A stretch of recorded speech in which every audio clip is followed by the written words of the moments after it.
what to put on the key, and then we'll just start off talking about where you were born, what your parents did for a living, and we'll just take it from there. Okay.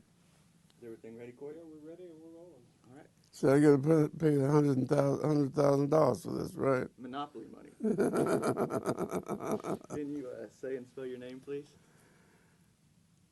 Roland Allen, Roland, Allen. William, Roland William Allen. That's my father's first name, and he was known as Willie Allen, and I'm known as Roland William Allen. Just look at Mary and make. Yeah, just a conversation between us. That's all we're worried about. It just. I see. Well, what did your parents do? My father sold soda pop here in Oklahoma City. As a matter of fact, at one time, well, he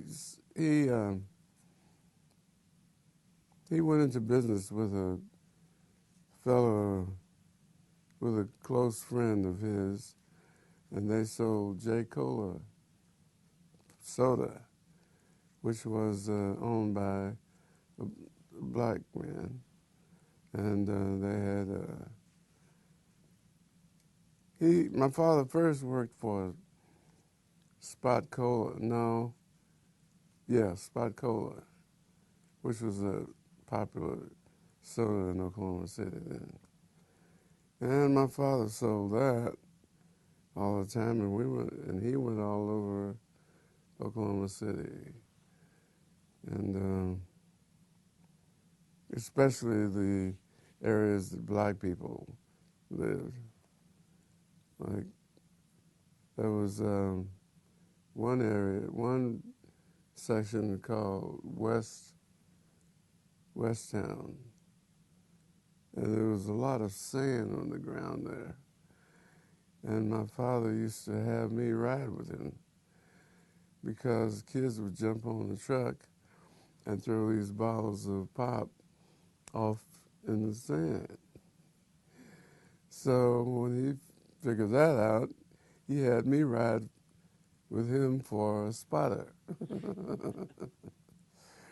And I would kind of touch him like that when guys were on the truck throwing pop off, and he'd stop in a minute and in a second and catch them like that.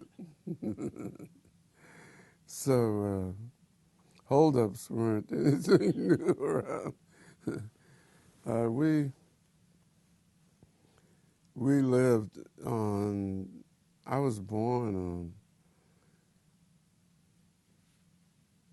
Fifth and what was the name of that street?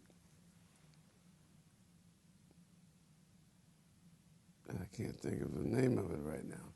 But anyway, it was two blocks from the 4th Street Park. And so I grew up able to run down the hill to the park as a kid. And we had a nice house, a piano, and this radio I was telling you about that I was short enough to get under there and sit on the support and listen to all this music. And I can see myself now thinking, wow, am I lucky or what? I couldn't imagine that being in every home, you know. And I was right. And I heard a lot of music, a lot of jazz, a lot of, I loved music anyway, classical, concert, everything. That was because my mother loved classical music, and she was a singer, And my father, we had a piano because my father used to play piano, just when I could get a chance and catch him. When he was in the mood, he'd play some blues on that piano, and I really loved it. And the neighborhood got crowded, and the guy that my father worked with or for that sold J. Cole pop, his mother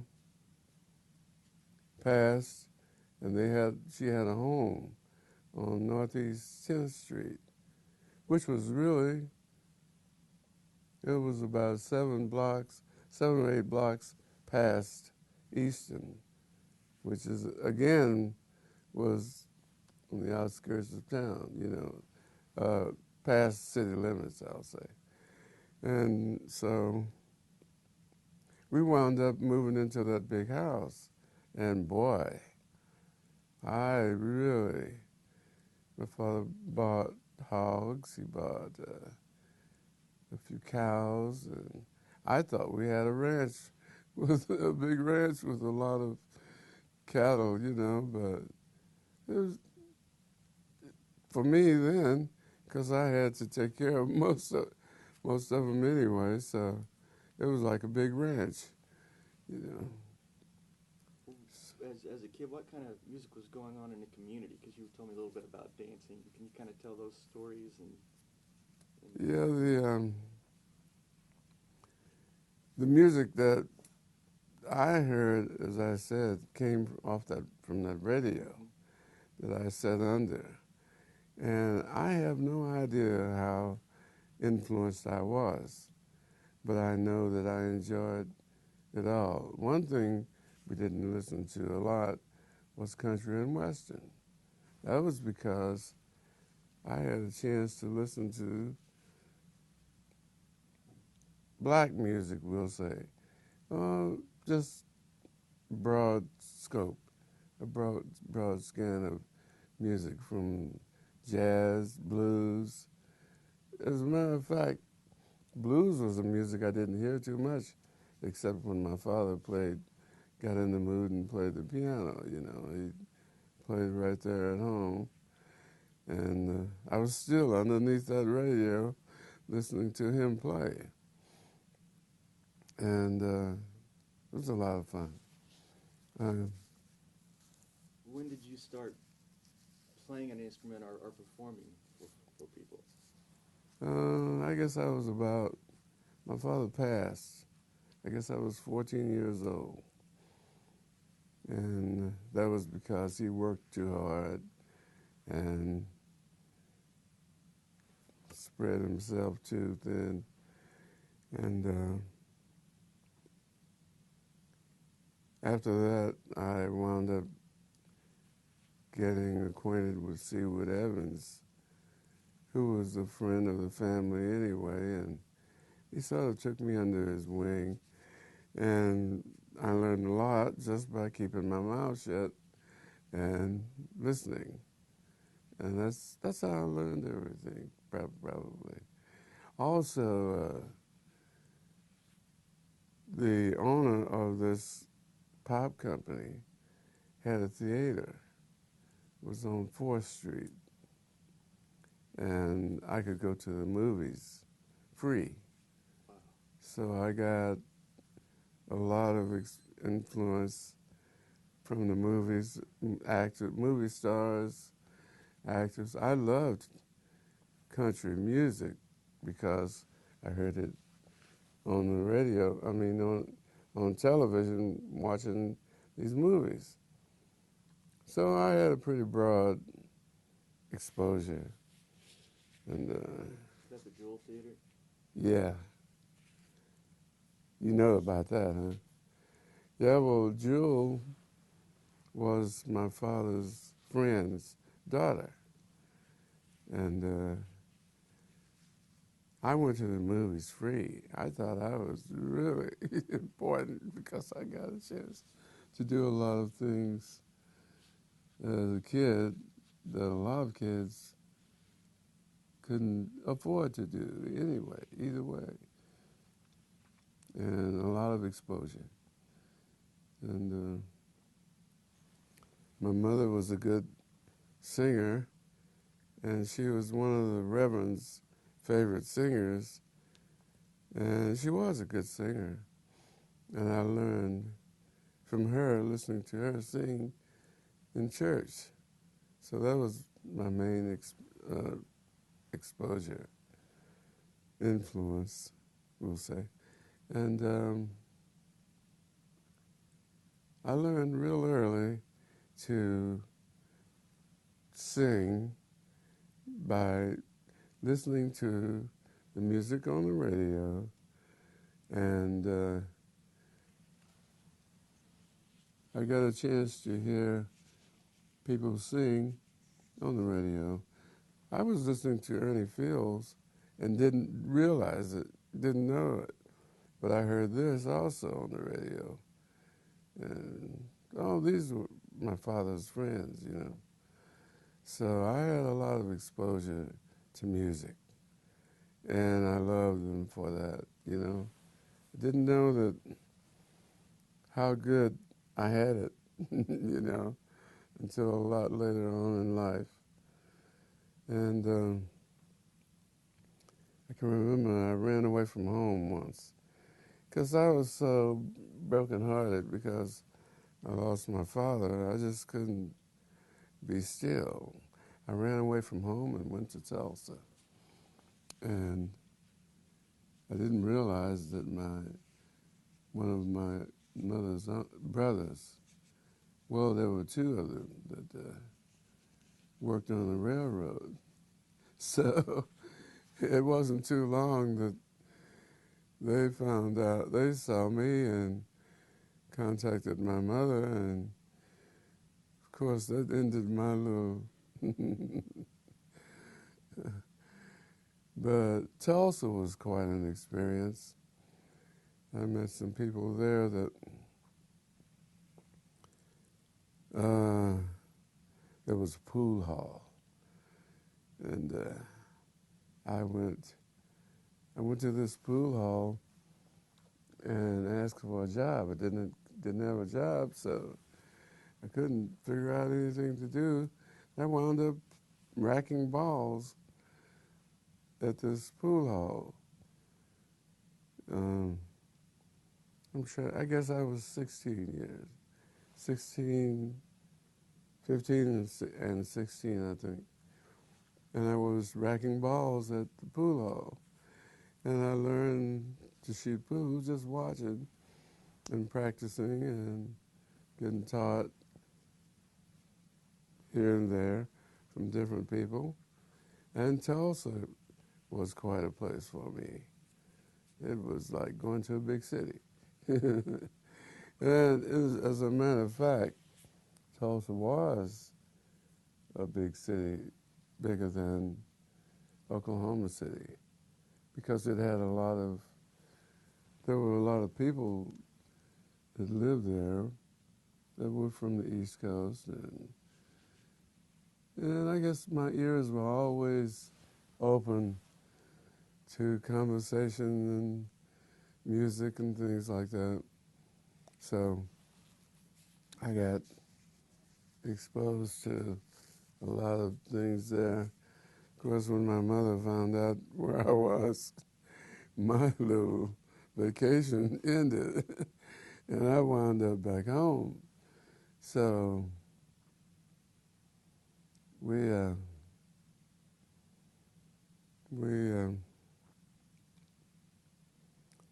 got me started back in school, and that's when I met Mrs. Bro. And I wasn't old enough to be in her classes then, or smart enough, I don't remember which. But anyway, I started hanging around the music rooms, listening to them practice, and that was my exposure to music, you know. And, well, I met Lester Sheffield, and he took me to the Port Club with him one night. And I didn't know at the time that he knew a lot about a lot of things pertaining to music, but I wound up singing with him. And Clexo Stevens was the guy's name that played drums. And I love drums. And so I sang for Leslie, and I was standing by the drums when I wasn't singing, which was, you know, most of the evening, and watching the drummer. And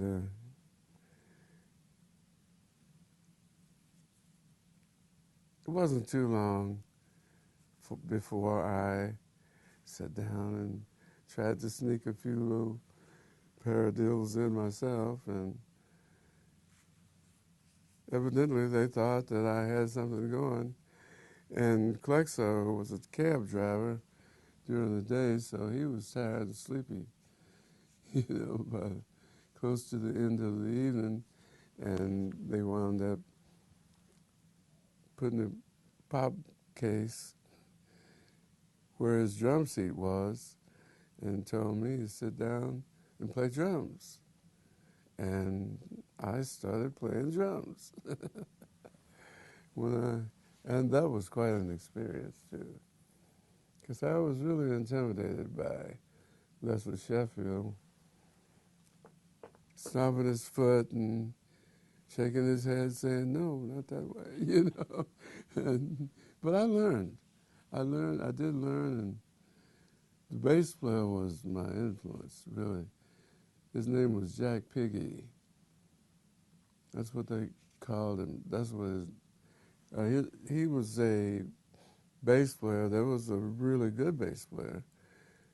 And he was standing there stomping his foot, saying, "Keep time with me now." And that's how I started playing drums. So by the time I went into the Army, which was 1950, I wanted to play in the band so bad, but that was not to be. And I wound up working in the pool hall again. They probably knew that I was too young, you know. And they said that I tried to join the Navy, and I couldn't get in. They said I had a problem with my sight. And so I kept trying, and I wound up getting my my paper from the Army, you know, and they took me in just as the Navy said that was no longer a problem. I probably am lucky that I didn't go into the Navy. I love to swim, you know. Had friends that went in, and I was so jealous, you know. But I went into the Army, and I wound up, I was at Fort Sill, and they had, I think, 2 or 3 areas they would take a draftee, and I wound up going to. They had Air Force there, but I wanted to go there, but they sent me to California. And that was the luckiest thing that ever happened to me. I got to hear a lot of music, see a lot of great people. It was right next door to Monterey, California. Fort Sill was. So I got a lot of exposure. And as I said before, I bought this little Plymouth when I got my discharge, honorable discharge, and drove up to San Francisco, and boom, there I was, right there on the hills of San Francisco. And you wouldn't believe all the stories I could tell you about San Francisco at, what, 18 years old? No, 20 years old? Boy, it was really quite a place. And, of course, I heard music, which was my love. And I guess I was a good listener, or I showed something that interested some of the musicians around San Francisco about me. And the next thing you know, I'm playing drums and singing. And I tell you what was really strange about musicians in California. They could read you so well. And this one guy came to me, he says, "You play drums?" I don't know what gave me away. At least 1,000 things, right? And so